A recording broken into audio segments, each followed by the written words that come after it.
सबसे दामी जिक्र হলো কোন জিকির বলেন? লা ইলাহা ইল্লাল্লাহ। এই লা ইলাহা ইল্লাল্লাহ আরেক হাদিসে আছে যে এই লা ইলাহা ইল্লাল্লাহ যে যখন পড়ুক, চাই সে দিনে পড়ুক বা রাত্রে পড়ুক, দিনের যেই অংশেই পড়ুক রাতের যেই অংশেই পড়ুক, অজুর সাথে পড়ুক অজু ছাড়া পড়ুক, যখনই পড়ে তো আল্লাহ তাআলা তার গুনাহগুলি মাফ করে দেয় এবং তার আমলনামার মধ্যে নেক লিখে দেয়। বহু দামি এক কালিমা লা ইলাহা ইল্লাল্লাহ। তো আল্লাহ তাআলা এশারের নামাজের পর মালিক তার হাবিবের ঘরের মধ্যে বসায় রাখছেন, যেই ঘরের ভিতরে আমাদের প্রত্যেকের ঘরের ভিতরে কিছু শব্দ হয়, আওয়াজ হয়, সকলের ঘরেই আমরা আমাদের পারিবারিক আলোচনা করি, ঘরে কথাবার্তা বলি, এগুলিও তো আওয়াজ, এগুলিও কথা। এবং এই ঘরটার মধ্যেও কথা হয়। আর কথা কাকে বলা হয়? মানুষের জবান দিয়ে যা বের হয় এগুলি সবগুলো কথা। চাই আমার বাড়িতে বলি, চাই এখানে বলি, চাই মসজিদে বলি, জবান দিয়ে যা বের হয় সবগুলি কথা। এই কথার মধ্যে আবার দুইটা অংশ আছে, কিছু কথা আছে দামি কথা, কিছু কথা আছে বেদামি কথা। তা আমরা আমাদের পারিবারিক ঘরে যত কথা বলি, যত আওয়াজ হয়, এগুলিও কথা। আর এখানে যেই কথাগুলো বলা হয়, যেই আওয়াজগুলো হয়, এই আওয়াজগুলো হলো কোরআন তেলাওয়াতের আওয়াজ হয়। এমন একটা ঘরে, এমন একটা জায়গায় আল্লাহ তাআলা আমাদেরকে বসায় রেখেছেন। এই জন্য আরেকবার আলহামদুলিল্লাহ। একটা চেহারা না দেন আসেন, দেখেন। তো আমি আপনাদের সামনে তিন জায়গা থেকে ছোট্ট ছোট্ট তিনটা আয়াত তেলাওয়াত করেছি। আমার যা গত মাসে আমার যা মনে পড়ে, আমি আলোচনা করেছিলাম চোখের এবং জবানের, ঠিক না? কি বলেন? যে আল্লাহ তাআলা এই অঙ্গগুলো আমাদেরকে দিয়েছেন। তেলাওয়াত করেছিলাম আলাম নাজআল লাহু আইনাইন ওয়া লিসানান ওয়া শাফাতাইন। বলেছিলাম একদিক দিয়ে অঙ্গগুলো আল্লাহ তাআলার দেওয়া আমানত, আরেক দিয়ে আল্লাহর পক্ষ থেকে আমাদের কাছে এগুলি হলো নিয়ামত। আমানতে কি বলে? আমানতে বলে আমানতের খেয়ানত না করা, আর নিয়ামতে বলে নিয়ামতের শুকর আদায় করা। আজকেও যদিও আলোচনার জন্য আমি এই আমানত সংক্রান্ত তিনটা আয়াতে কারিমা তেলাওয়াত করেছি। প্রত্যেকটা মানুষই আমানতদার, প্রত্যেকটা মানুষ জিম্মাদার। দুনিয়ার এমন কেউ নাই,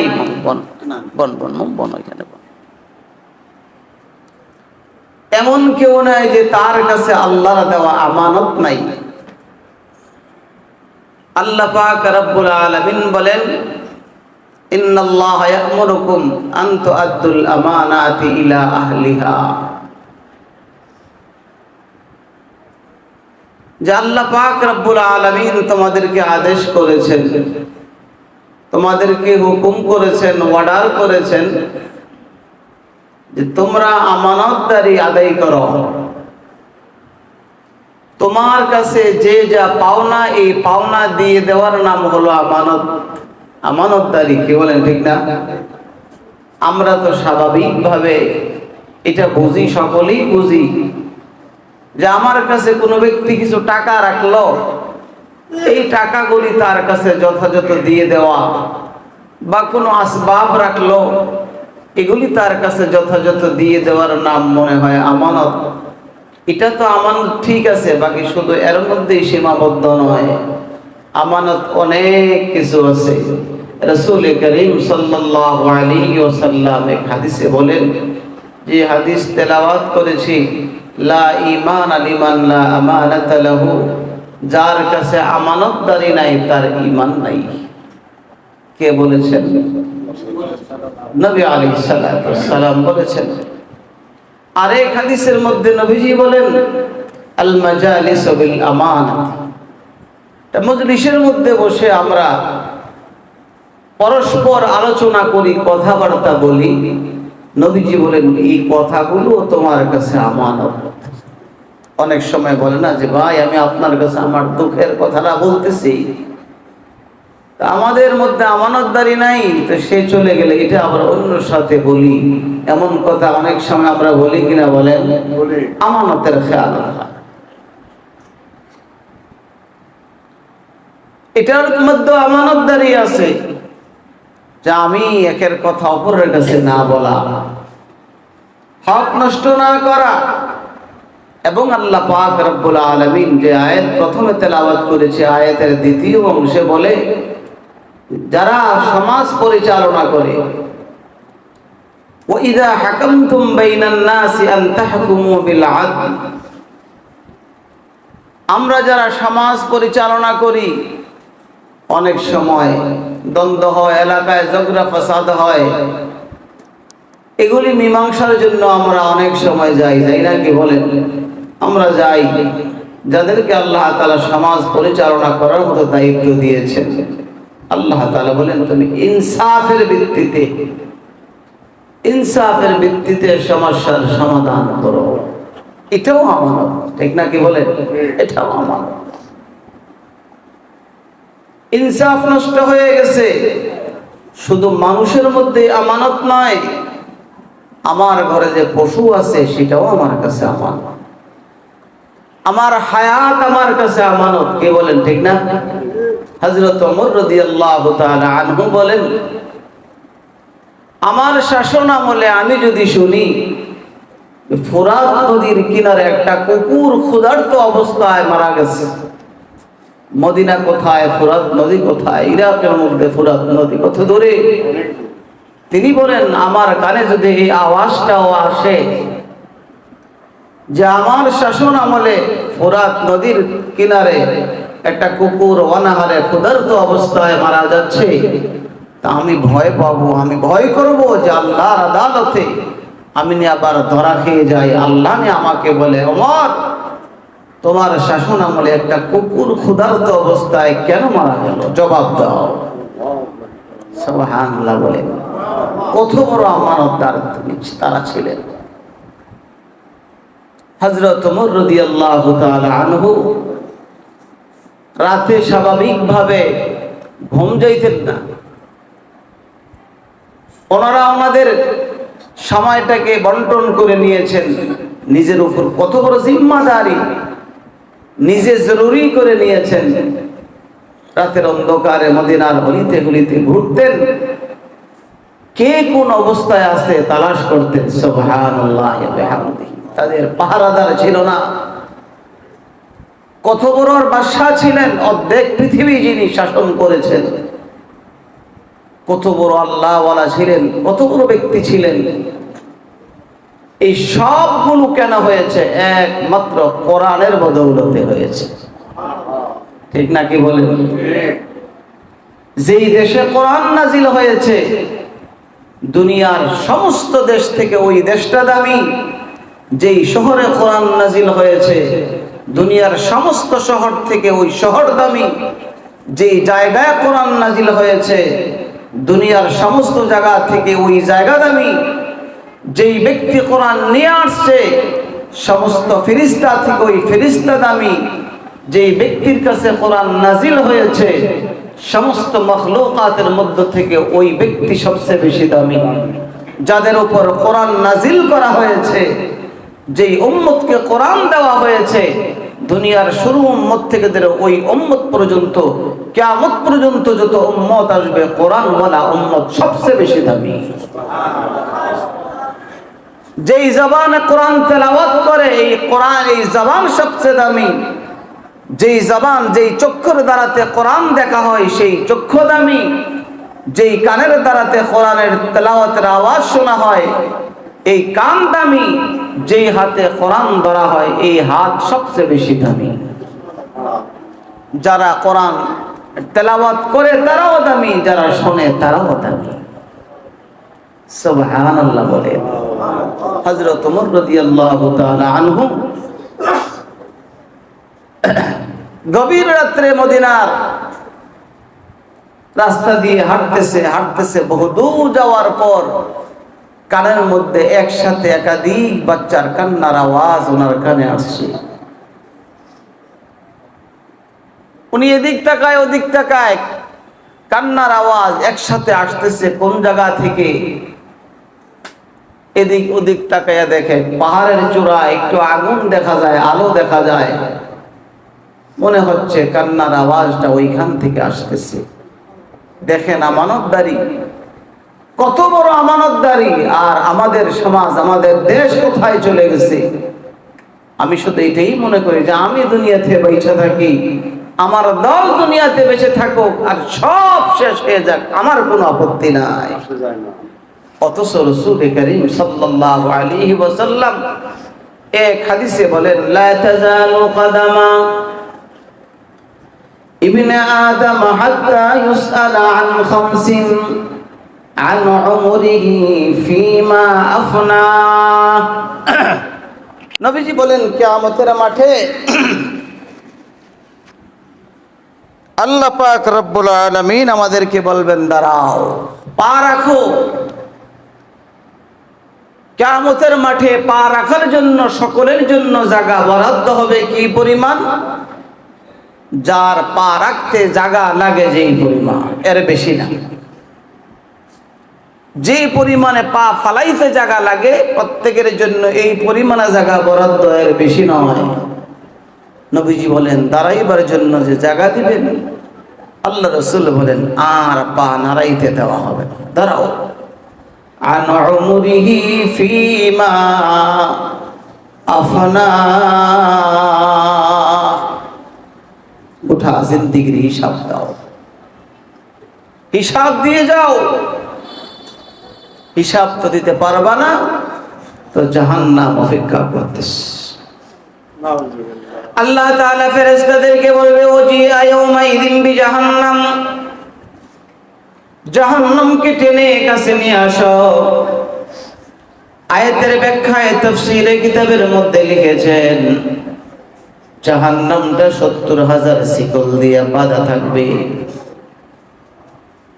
এক একটা শিকলের মধ্যে করা হবে ৭০,০০০। ৭০,০০০ শিকল লাগানো,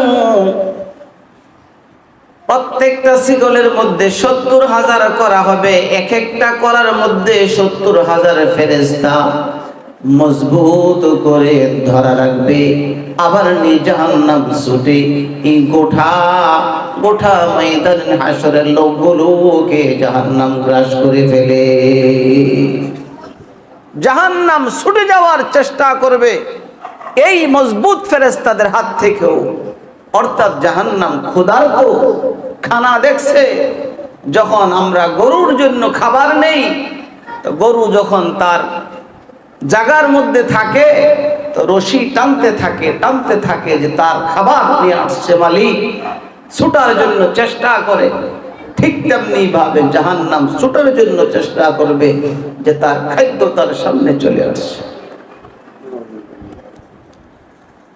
তা বলতেছিলাম হযরত ওমর কেমন বড় আমানতদার। তাকায় দেখে পাহাড়ের চূড়া থেকে কান্নার আওয়াজ আসতেছে। আস্তে আস্তে গভীর রাতে একা একা পাহাড়ের উপর উঠতেছে। উঠে দেখতেছে একজন মহিলা কি যেন রান্না করে। কয়েকটা বাচ্চা শুধু কান্না করতেছে। হযরত ওমর ডেকে বলে, মা, বাচ্চাগুলো কেন কাঁদতেছে? আপনি কি রান্না করতেছেন? মহিলা ডেকে বলে, যুবক, এত রাত্রে কোথায় থেকে তুমি আসলে? আমি আমার বাচ্চার কান্নার কারণ বলার তো তোমার কাছে কোনো লাভ নাই, বললে কি লাভ হবে? আমার ব্যথা নিয়ে আমাকে থাকতে দাও, তোমার পথে তুমি চলে যাও। হযরত ওমর বলে, মা একটু বলেন না কি হয়েছে? বারবার বলার দরুন আমিরুল মুমিনিন হযরত ওমর ফারুক রাদিয়াল্লাহু তাআলা আনহু ডাক দিয়ে বলে, যুবক মহিলাকে বলে, মা একটু বলেন না। মহিলা ডেকে বলে, যুবক আজকে কয়েকটা দিন হয়ে গেল আমার এই বাচ্চাগুলোর মুখের মধ্যে এক টুকরা রুটি পর্যন্ত আমি তুলে দিতে পারি নাই। খাবার নাই, দিব কোত্থেকে? বাচ্চাগুলো শুধুমাত্র ক্ষুধার তাড়নায় কাঁদতেছে। তাহলে আপনি কি রান্না করেন গো মা? মহিলা ডেকে বলে, যুবক পাতিলার মধ্যে কোনো কিছু নেই, কোনো কিছু রান্না করি না, কোনো কিছু রান্না করি না। তাইলে কেন আগুন ধরাইলেন? তো বাচ্চাদেরকে সান্ত্বনা দেই আর বলি ঘুমিয়ে যাও, ঘুম থেকে জাগ্রত হইলে পরে তোমাদের খাবারের ব্যবস্থা হবে। খাবার রান্না হয়ে গেলে তোমাদেরকে ডাকবো। এরে যুবক, বাচ্চাগুলো চিৎকার দেয় আর বলে, মা 3-4 দিন হয়ে গেল গো মা, এমন রান্না করতে তো জিন্দগিতে কোনোদিন তোমাকে দেখি নাই। কি রান্না করো যে কয়েকদিন লাগতেছে? মহিলা ডেকে বলে, বেটা এই জন্য বাচ্চাগুলো কাঁদে, অন্য কোনো কারণ নাই। তবে যুবক, গভীর রাত্রে তুমি আসছ, তোমাকে একটা কথার সাক্ষী বানাইতে চাই। আমি তোমাকে সাক্ষী বানাবো, একটা আদালতে তুমি আমার পক্ষে সাক্ষী হবে কিনা ওয়াদা দাও। হযরত ওমর বলে, মারে কোন আদালতের সাক্ষী দিতে হবে? কার সামনে সাক্ষী দিতে হবে? বিচারক কে হবে? কার নামে তুমি আমাকে সাক্ষী বানাইবা? মহিলা ডেকে বলি, আমি আমিরুল মুমিনিন হযরত ওমরের নামে আল্লাহর আদালতে মামলা দায়ের করব। কিতাবের মধ্যে লিখে এই কথা বলার সাথে সাথে হযরত ওমরের শরীরের পশমের গোড়ায় গোড়ায় ঘাম বের হয়ে গিয়েছে। হায় হায় রে, আমার নামে আল্লাহর আদালতে মামলা অলরেডি হয়ে গেছে বললি হয়। কোথায় যাব? আমি এই মামলা থেকে কেমনে মুক্তি পাবো? মামলা দুনিয়ার আদালতে নয়, আল্লাহর আদালতে মামলা হয়ে গিয়েছে। আল্লাহ তো এমন এক ব্যক্তি যার ধরা বড় মজবুত। ইন্না বাতশা রাব্বিকা লাশাদীদ ইন্না আযাবি লাশাদীদ। যার ধরাটা বড় মজবুত ধরা, যিনি ধরে ফেললে কেউ আর রক্ষা পায় না, যার ধরার উপর আর কেউ ধরতে হয় না। ইজ্জত তিনি দেন, আবার বেইজ্জতিও তিনি করেন, ঠিক না বেঠি? ওই আল্লাহ পাক রব্বুল আলামিনের আদালতে আমার নামে মামলা হয়ে গিয়েছে। শরীরের পশমের গোড়ায় গোড়ায় ভয়ের কারণে হযরত ওমরের ঘাম বের হয়ে গিয়েছে। কথা শোনার পর হযরত ওমর বলে, মা আপনি কি আপনার এই দুঃখের কথা ওমরকে জানাইছেন? মহিলা বলেন, না না, জানাই নাই। আমি জানাবো কেন? হযরত ওমরের কাছে আমি তো আমানত ছিলাম, আমি তার দেশের একজন মানুষ, আমার খবর জানাইবার দায়িত্ব নয়। এটা হলো তার আমানত। আমার খবর নেওয়া হযরত ওমর ফারুকের দায়িত্ব ছিল। হযরত ওমর কিছু বলে না, মা চলে যাই। এবার যখন আসতেছে যেন ভয়ে শরীর কাঁপতেছে। গভীর রাত্রে মদিনায় চলে এসে গোলামকে ডাক দিলেন, গোলাম জলদি করে উঠা, বাইতুল মালের মধ্যে খাবারের কোনো ইন্তজাম আছে কিনা, খাবার আছে কিনা। গোলাম ডেকে বলে, হুজুর আঠার বোঝা আছে, চিনির বোঝা আছে। আমিরুল মুমিনিন অর্ধেক পৃথিবীর খলিফা গোলামকে ডেকে বলে, গোলাম একটা আঠার বোঝা, একটা চিনির বোঝা আমার মাথার মধ্যে তুলে দে। তোমার এই কথা বলার পর গোলাম ডেকে বলে, হুজুর এই রাতের মধ্যে আপনি কোথায় 18 বোঝার চিনির বোঝা নিয়ে যাবেন? না না, আমি থাকতে আপনার মাথার মধ্যে তুলে দিতে পারি না। আমি কেন তাহলে? হযরত ওমর বলে, না আমার মাথায় তুলে দে। গোলাম টানে একদিকে, ওমর টানে অপর দিকে, গোলাম দিতে রাজি হয় না। হযরত ওমর রাদিয়াল্লাহু তাআলা আনহু চিৎকার দিয়ে বলে, গোলাম আজকে দুনিয়ার মধ্যে আমার মাথার বোঝা তোর মাথার মধ্যে নেওয়ার জন্য তুই রাজি হয়ে গেলি। শুধু রাজি নয়, আমার মাথার বোঝা তোর মাথায় নেওয়ার জন্য তুমি জোর করতেছো। এরে গোলাম, আমি ওমরের নামে আল্লাহর আদালতে মামলা হয়ে গেছি। আল্লাহর আদালতের পুলিশ যেদিন আমার হাতের মধ্যে পায়ের মধ্যে হ্যান্ডকাফ লাগাবে, সেদিন বল তোর হাতের আর পায়ের মধ্যে ওই হ্যান্ডকাফ লাগাইতে রাজি হবি কিনা? কারণ আল্লাহর আদালতের পুলিশ আল্লাহর হুকুমের অপেক্ষা করবে। আল্লাহ তাআলা বলবে, খুযু ফাগুল্লু সুম্মাল জাহিম সাল্লু সুম্মা ফি সিলসিলাতিন যারউহা ৭০ যিরাআন ফাসলুকু। আল্লাহ তাআলা যখন আদেশ দিবে তখন পুলিশরা ধরবে, ৭০ গজ লম্বা শিকল দিয়ে বাঁধবে। আল্লাহ তাআলা অন্য আয়াতে বলেন, ইয়ারাফুল মুজরিমুনা বিসীমাহুম ফায়ুখাযু বিন নাওয়াসি ওয়াল আকদাম। পায়ের মধ্যে বেড়ি লাগানো হবে। হযরত ওমর বলে, গোলাম না না, বোঝা তোমার মাথায় দেওয়া যাবে না। আমি ওমরের বিরুদ্ধে আল্লাহর আদালতে মামলা হয়ে গিয়েছি।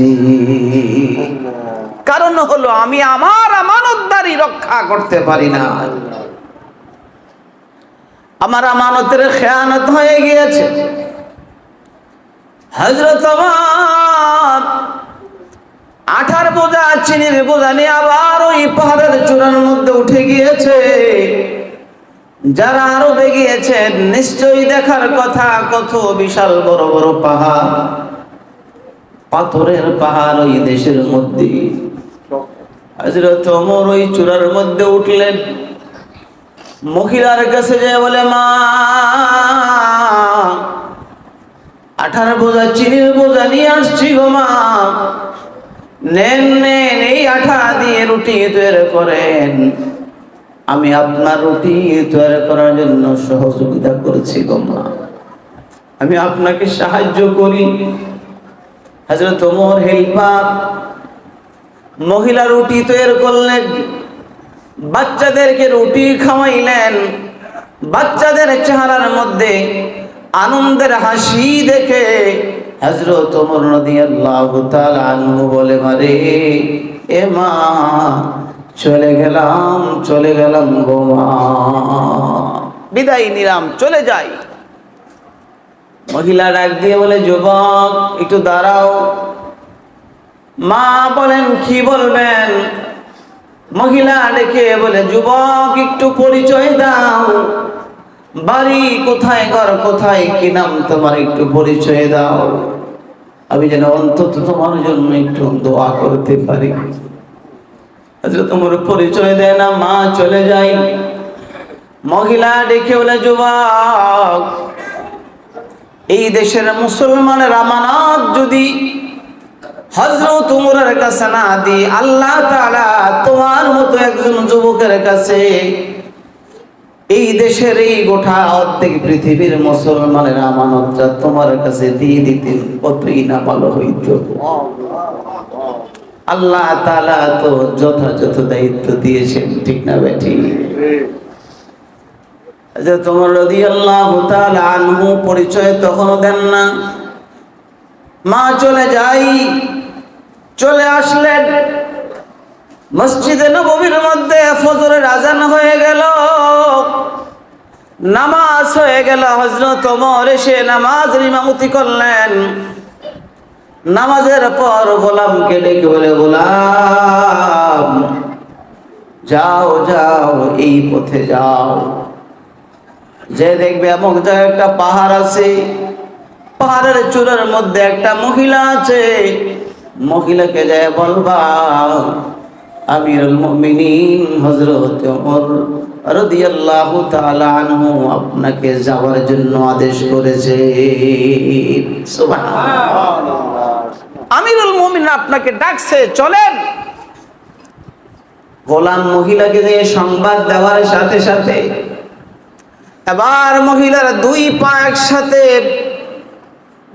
বাইরে বাইরে আরম্ভ হয়ে গিয়েছে। হায় হায়, রাতের অন্ধকারে যুবকের সঙ্গে ওমরের বিরুদ্ধে যে কথা বলেছিলাম, যুবক মনে হয় ওমরের আদালতের বিচার দিয়ে দিছি, আমার অবস্থা কি হবে? আমি এমন শক্ত কথা যুবকের সাথে না বললো তো পারতাম। হায় হায়, আমি কি করলাম? আমি জানি না ওমরের আদালত থেকে আমি আবার ফিরে আসতে পারবো কিনা। ওনার তো মেজাজ ছিল অনেক কঠিন মেজাজ, ফিরে আসতে পারবো কিনা আমি জানি না। মহিলা না যাওয়ার কোনো সুযোগও নাই।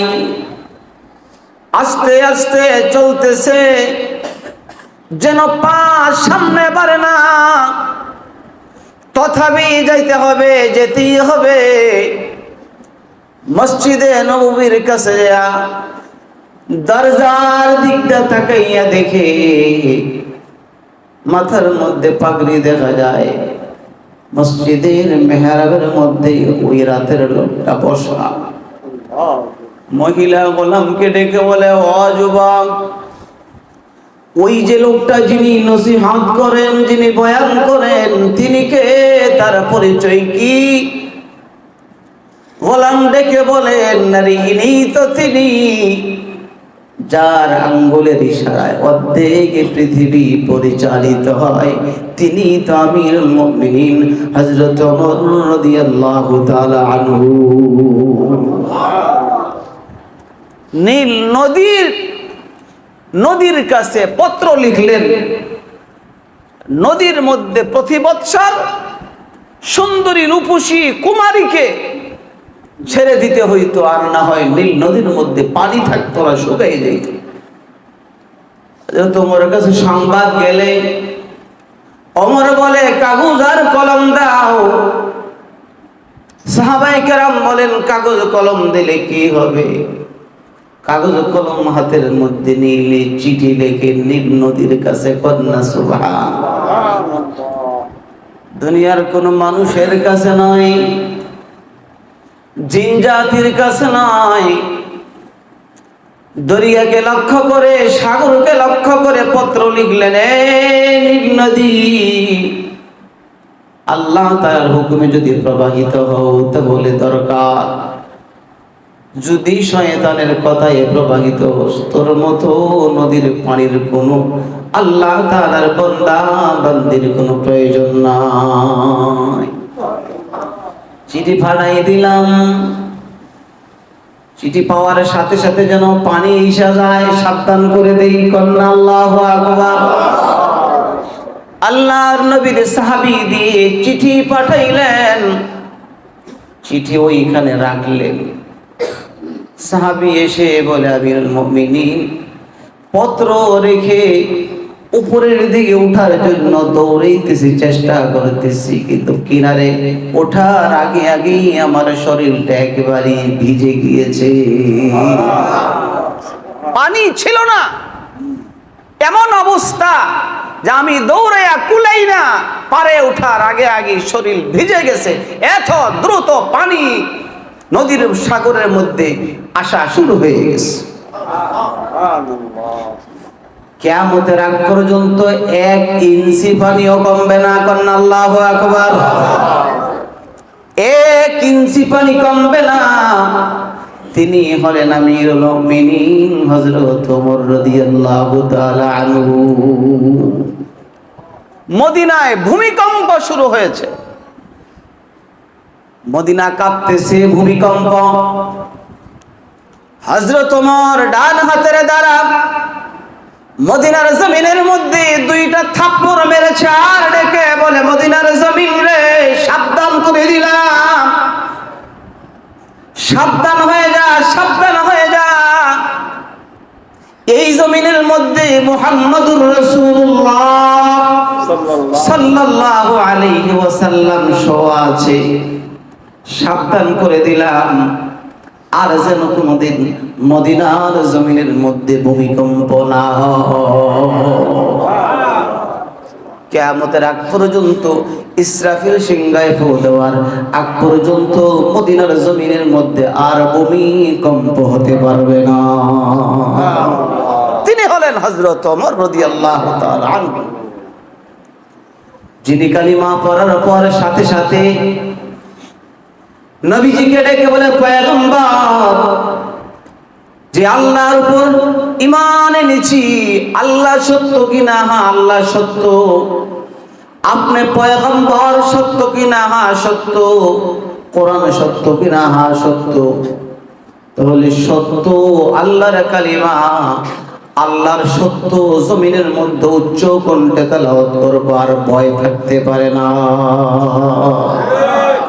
হক এবং বাতিলকে মুহূর্তের মধ্যে যিনি আলাদা করে দিয়েছেন, তার নাম হলো হযরত ওমর।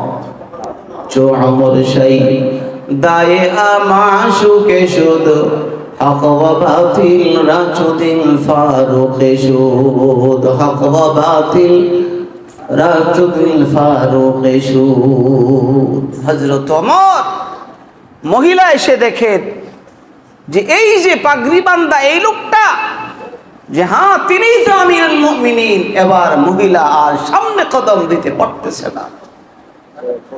মহিলা মসজিদে নববীর সামনে পড়ে গিয়েছে। হযরত ওমর রাদিয়াল্লাহু তাআলা আনহু মহিলাকে দেখে মিম্বার থেকে নেমে মহিলার কাছে এসে চিৎকার দিয়ে বলে, মাগো, এ মা, নিজের মাথার পাগড়ি খুলে দিলেন মা, এই যে পাগড়ি ধরেন মা, আমি আমার আমানতের খেয়ানত করে ফেলেছি, আমি আমার আমানতদারি রক্ষা করতে পারি নাই গো মা। আমার মাথার পাগড়ি দিয়ে দিলাম, আমার পায়ের মধ্যে এই পাগড়ি দিয়ে বাঁধেন, বা রশি দিয়ে বাঁধেন, গোটা মদিনার অলিতে গলিতে আমাকে চোরের মতো হেঁচড়াইতে থাকেন, বিচারটা করে ফেলেন গো মা। তথাপি আল্লাহর আদালতে আমার নামে আপনি মামলা দিয়েন না, কারণ আমি আমানতের খেয়ানত করে ফেলেছি, আমি আপনার যথাযথ খবর নিতে পারি নাই গো মা। তিনি ছিলেন হযরত ওমর রাদিয়াল্লাহু তাআলা আনহু। তিনি ছিলেন একজন নেতা, আর আমাদের দেশেও নেতা আছে, হাজার হাজার মানুষকে হত্যা করে কোথায় রেখেছে সেই ভালো জানে, ঠিক না বেঠি?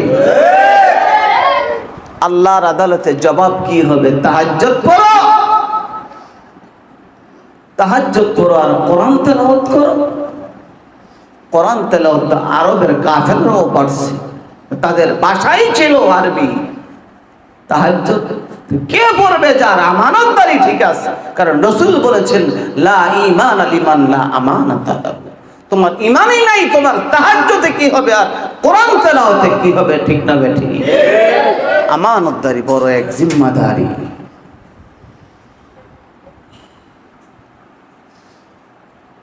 এবার মহিলা চিৎকার দিয়ে বলে, বাবা আমি তো আপনার সাথে বেয়াদবি করে ফেলেছি, আমি কি আপনাকে চিনতে পেরেছি?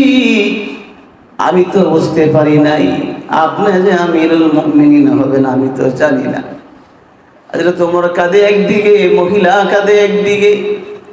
মহিলা ক্ষমা চায় ওমরের কাছে, হযরত ওমর ক্ষমা চায় মহিলার কাছে। মারে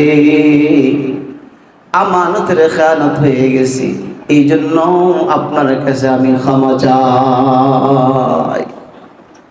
আল্লাহ তাআলা বলেন ইন্নাল্লাহা ইয়া'মুরুকুম আন তু'আদ্দুল আমানাতি ইলা আহলিহা। পাওনাদারের পাওনা আদায় করে দাও। এর ব্যাখ্যাই না আমার কাছে কেউ টাকা রেখেছে এটা দিয়ে দেওয়ার নাম আমানত, এটাই শুধু নয়, আমার কাছে আমার পরিবারের দায়িত্ব আমার কাছে আছে, এটাও আমার কাছে আমানত। ঠিক না বেটি? আমার অঙ্গ প্রত্যঙ্গ আমার কাছে আমানত। গত মাসে বলেছিলাম একদিক দিয়ে আমানত, আর একদিক দিয়ে আল্লাহ তাআলার নিয়ামত। আমানতের আমানতদারি আদায় করতে হবে। হাত আমার কাছে আমানত, পা আমার কাছে আমানত, জিহ্বা আমার কাছে আমানত।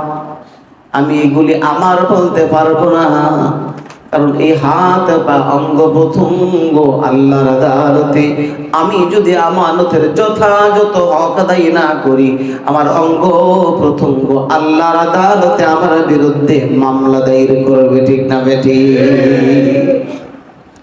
اليوم نختم على أفواههم وتكلمنا أيديهم وتشهد أرجلهم بما كانوا يكسبون। আল্লাহ তাআলা পাপিষ্ঠকে বলবে পাপ কেন করেছিলে? বলবে পাপ করে নাই। আল্লাহ বলেন তখন আমি তোমার জবান বন্ধ করে দিব।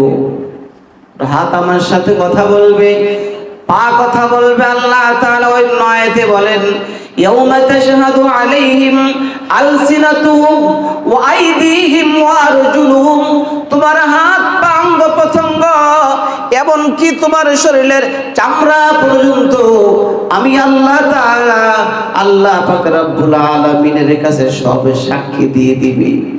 নবী আলাইহিস সালাতু ওয়াস সালাম বলেন ইউনাদি কুল্লা ইয়াউমিন আনা ইয়াউমুন জাদীদুন ওয়া আনা ফীমা তা'মালু ফীহা শাহীদুন। আজকের এই সময় চলতেছে, প্রত্যেকটা সেকেন্ড যাইতেছে, আর এই সেকেন্ডটা আমাদের কাছে লক্ষ্য করে আমাদেরকে ডেকে ডেকে বলতেছে আমি সময়কে যেভাবে তুমি খরচ করতেছো আল্লাহর আদালতে আমি সবগুলো এইভাবে বর্ণনা দিয়ে দেব। আমার মধ্যে বসে বসে এই নবীর ঘরে বসে তুমি কোরআনের তেলাওয়াত শোনো আর কোরআনের নসিহত শুনতেছো, আল্লাহর আদালতে আমি বলবো যে আল্লাহ তোমার বান্দা এত সালে এই মাসে এত তারিখে এমন সময় এমন এতটা মিনিটে এত সেকেন্ডে বসে বসে নসিহত শুনছিল, আল্লাহ আমি তার নাজাতের পক্ষে সাক্ষী দিয়ে দিলাম। নবীজি বলেন ইউনাদি কুল্লা ইয়াউম, প্রত্যেকটা দিন প্রত্যেকটা মুহূর্ত আমাদেরকে ডাকছে আর বলতেছে আমাকে তুমি এইভাবে বিদায় করে দিও না, আমার মধ্যে বসে বসে কিছু নেকের কাজ করো যাতে করে আমি আল্লাহর আদালতে তোমার জন্য সুপারিশ করে জান্নাতের ব্যবস্থা করে দিই।